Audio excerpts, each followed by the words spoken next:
Saka anoita semurume kana zvadaro mabasa acho anenge achinetsa unongoida kutoshanda asi ungochira zvazvinetsa.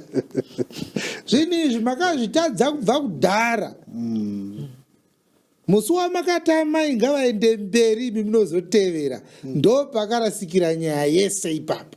It's an anomaly. Yes. Mwana anofanirwa kuudzwa naamai kuti baba vako vaenda kunovhima vachadzoka. Kwete iwe udza vana kuti amai venyu vakaenda kunovhima vachadzoka.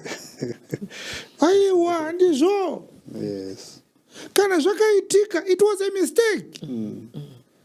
Say amen, man of God. I didn't know better. I've corrected myself. Yes. If given another chance, I will make corrections and do the right thing. So you say, oh, man of God, this woman, at one point he said, this woman called his mother is here. And now when the woman goes to work, I'm left with my mother-in-law in the house.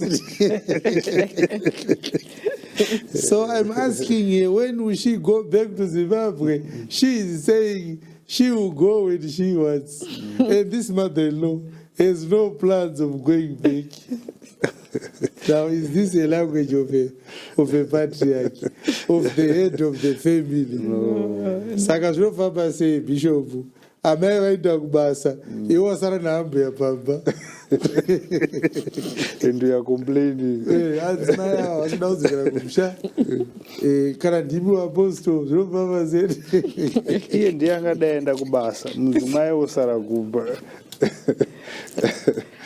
Aitotsveka ndinotsenga mari yemwana wangu uyo ari kuswera akagara. Mwana uyo murume ari kudya mari yemwana wangu. Takutondodyawo.